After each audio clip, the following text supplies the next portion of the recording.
like to hear a new story? Oh, very well. Where shall we begin?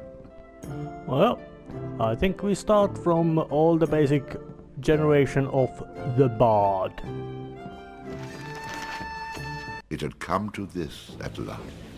One man, a poet and a rogue, with no friends to speak of, no one to mourn his passing, should it come to that. Even those beside him are no more boon companions than bond-servants, summoned by sorcery and song, as cold and indifferent to him as the light of a wandering star.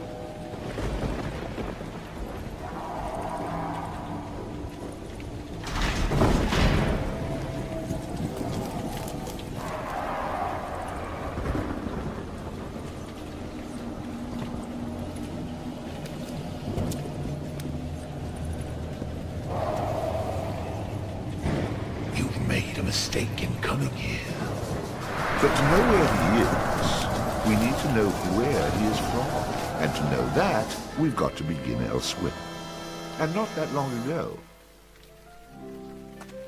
A simple man he was, with a quick wit and a sharp tongue, an eye for the lasses, and a talent for keeping one step ahead of the law, come to Houghton to play his tunes and make his way. He found himself standing outside the Drunken Rat, a public house owned by the widow Mary McCrary. The bard readied his instrument and prepared to ply his trade.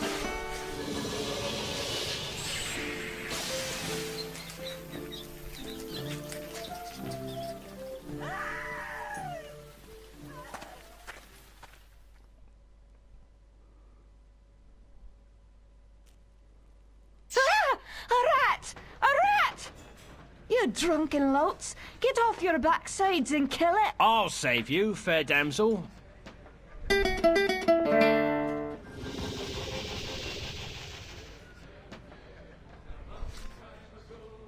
Ah, what a strapping man you are, to be saving me from that wee beastie. I happened to be wandering by when I heard your cries over the rumbling of my empty belly. You aren't hurt, are you? No, but aren't you the sweet one for asking? Say, I've an idea. If you'd be willing to do a little job for me, I'd give you a good meal and a warm place to lay your head for the night. I'd be only too happy to handle anything you'd like to heave my way. Then it's a deal, for it's a wee rat problem I've got in me cellars, and if you could do away with them, I'd be ever so thankful. Rats, you say? In the cellar? How cliché of you, love. But I'll forgive you this once. You'll need a bigger sword than what you've got, in case you run into trouble. Oh, and my sword is quite big enough to handle any troubles you might have.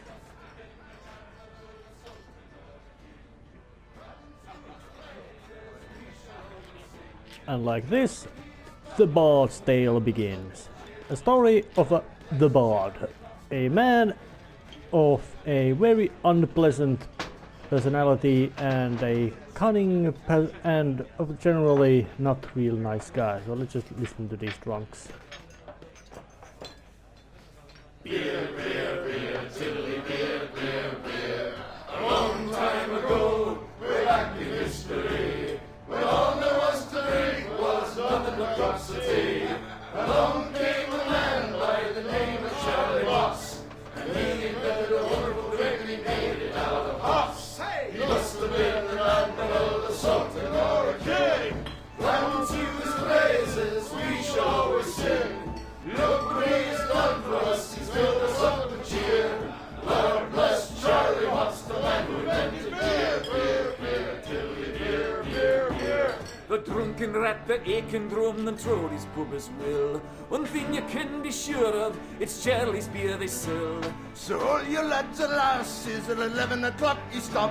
For 5 short seconds, remember Charlie Moss. 1, 2, 3, 4, 5. Hey, he must have been an admiral, a sultan, or a king. Unto his praises we shall always sing. Look what he's done for us, he's filled us up with cheer. Lord bless Charlie Moss, the man who invented beer, beer, beer, tiddly beer, beer, beer. There in a motor bush lotion that helps you steer around with your stick. The kind of lubrication to make your engines tick. 30 pence a wallopedy will keep away the quacks. It's only 8 pence halfpenny and only 6 in tax. 1, 2, 3, 4, 5. Hey! Must have been an admiral, a sultan or a king. And to his praises we shall always sing. Look what he has done for us, he's filled us up with cheer.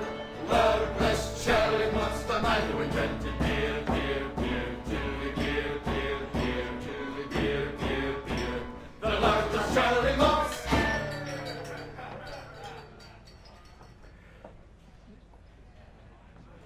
Well, there was a beer singing a song about beer, so which tells that this game is not too particularly serious, although I think they might have started quite serious game originally, but then at some phase they just figured out that let's just make it humorous and self-aware. Oh yeah, the main character it's the Bard's Tale, and main character is of course the Bard. Not a particularly pleasant fellow, and it originally came out on PlayStation 2.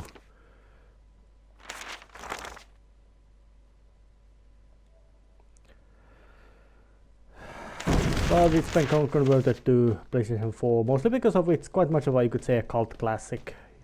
In the sense that it's got great humor and you could say magnificent concept, though the gameplay itself feels quite of, you could say, lackluster and repetitive, but because it just got such a nice witty writing and going, you could say, a bit against the wind, gives it a rank of say. And this is gonna be a sort of kind of abbreviated episode with abbreviated let's play, in the sense that there's be skipping through all the running around and running around killing things parts, and mostly just focusing on the humorous parts where the Bard interacts with all kinds of characters, and of course occasionally bickers with the narrator.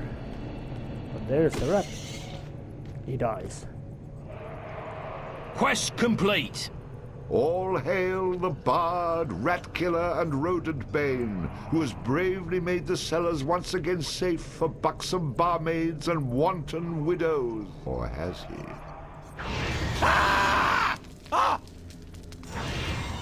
Yep. The Bard, finding himself wreathed in flame, dashed up the stairs towards the safety of the tavern. Yep. A basic, you could say, opening quest is basically will be a cruel joke to a Bard. Unfortunately, not the first time. Nicely done. Or is that well done? Not well done, more like medium rare.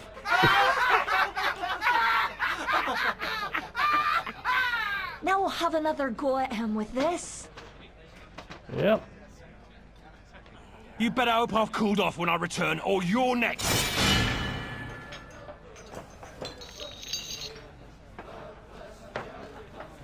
Oh yeah.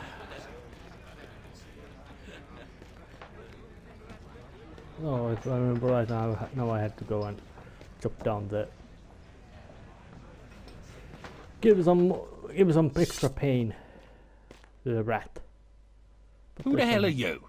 How'd you get down here? Look here, laddie, don't be concerning yourself with such things right now. I'm here to help you with your rat problem. Any brute can swing a sword. If you really want to slay that hairy beastie, try playing this tune on that lute of yours. Go on, clear off out of it. I've no use for you. I'm not offering to go with you, laddie. I'm offering you a bit of song and magic that'll bring you back in one piece. Great. So now the rat gets dinner and a show. If it's so bloody powerful, use it yourself and save me the trouble. Would that I could. But I'm not a man of action like yourself. So do yourself a favour and take a little charity when it's offered, my boy. Done. Show me what you got. And this part also introduces a very of the very important mechanic of the game. Before you Summoning head down songs. there and face that huge rat, I'd like to be sure that you know your business. Would you like me to teach you a few wee things that'll help you get the best of any foes you might encounter? Actually, I'm gonna skip this part because, well, yeah, I played this before. I know what I'm doing, old man. I've no need for advice from the likes of you. And I will be playing at the easiest difficulty. Oh yeah. But the bard can summon all kinds of critters with his songs. Yeah, it takes a bit of...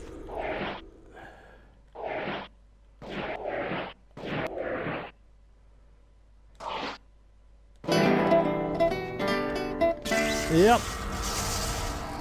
And there's a total of 4 critters that bard, the bard can actually...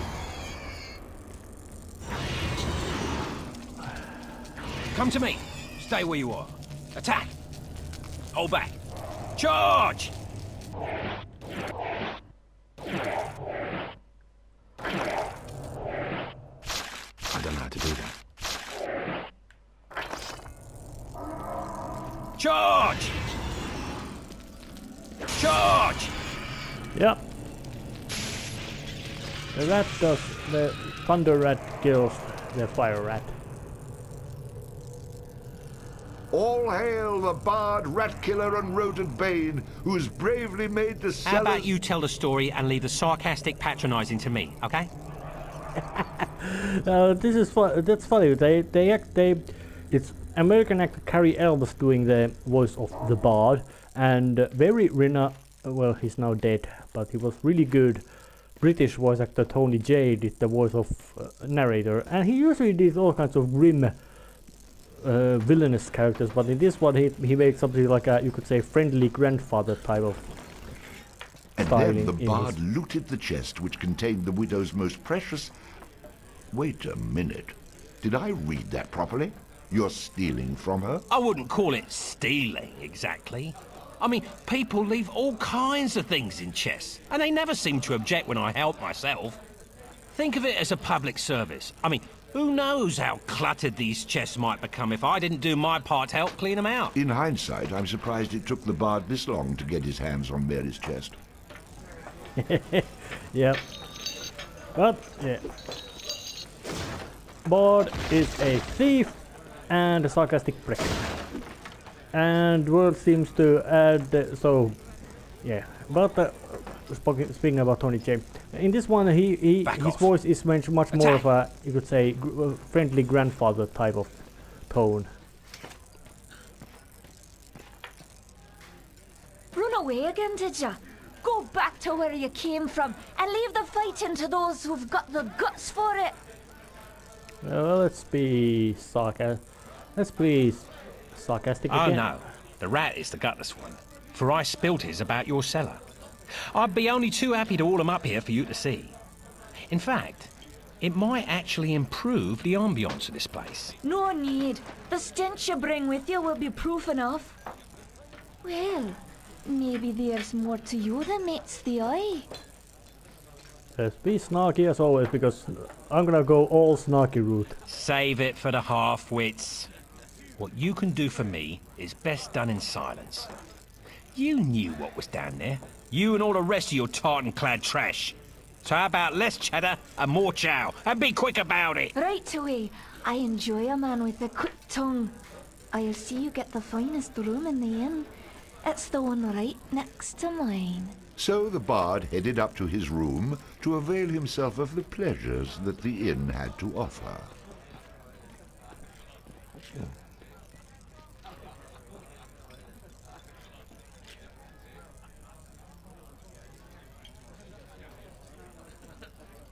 Yep. The bard isn't particularly likable person. That was quite a night. I'm afraid you almost made me late opening the bar this morning. Oh, that strange friend of yours is waiting for you outside. I had to chase him away. He was unnerving some of my regulars. See you later, love. No. And of course I can really tell that, well, this game looks good to its age, But even more, you can say that it has so quite outrageous accents and it's speaking tones, which of course are quite much demanded for a game of this kind of humorous tone. What did I tell you, lad? You hooked him and cooked him. Thanks to that song you gave me. You're welcome, boyo. And should you be looking for another one like it, find the trow in the fairy haunt woods. But keep your wits about you. They're devilish clever, the trow. With magic by the pound, and not a single scrap of honesty. Do I look like a village idiot to you? I've had more than my fill of barbarian hordes, evil wizards, cities locked in eternal winter, and any other type of adventure you care to throw my way. There's too much danger and not enough profit to go around. Come now, boyo. What's a little danger when compared to power? Didn't that little trick I showed you help you get in good with the Widow McCreary?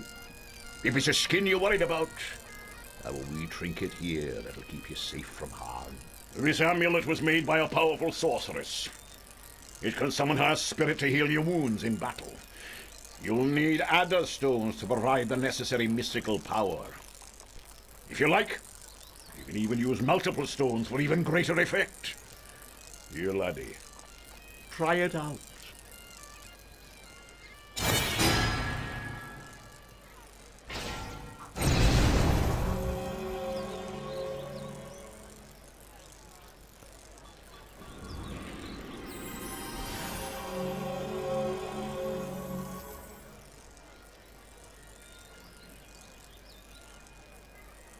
She's very beautiful.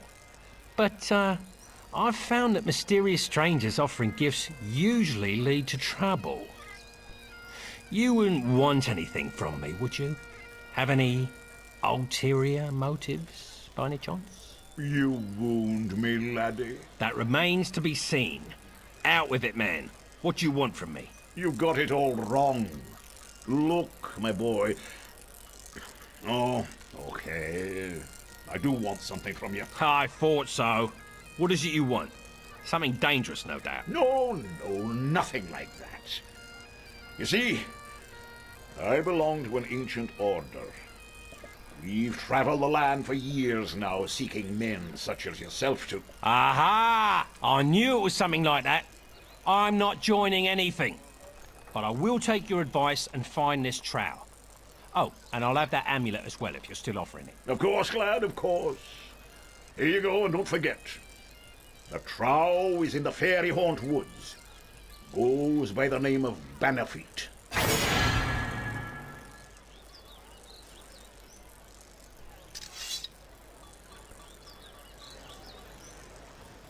Yep, and now the bard can just run around this the Houghton. There's all kinds of Excuse me? locations for him to go inside and start harassing people, stealing property. Hey, stranger! No time to talk. I'm quite certain that it appears that Widow McCreary has more or less warmed the bed of... Sorry. It most likely appears that Widow McCreary is much happier being a widow than being a Mrs. McCreary. Because, well, seeing how many people seem to have a date with her. Yeah. And Bard can also tip over cows. There's no point in that, just the fact that it's Bard, he's an asshole. But you could say that the game looks real good, although at the you could say current generation, it does have a bit of, you could say, constrained view of the landscapes, but nothing you could say really that you couldn't tolerate with.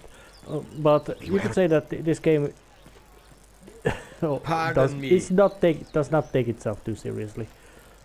Well, why it shouldn't? Because this kind of genre is already way, you could say, inundated on all kinds of things. So making it silly, it doesn't make it any bad. And there's a doggy.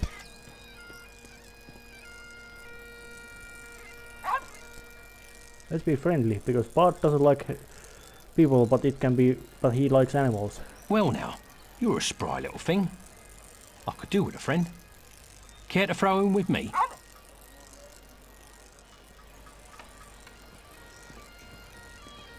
No, Bard has an animal companion. Called a dog. Or puppy. How do you want to call it? Top of the morning to you. Yeah, but... Pardon me. And Sorry. you cannot go and whop out people, and also there's also very little chance of actually jumping to the pits. But it's time to end this episode right here and see what happens next time once the bard goes to the starts to hunt for trow, whatever that is. See you then.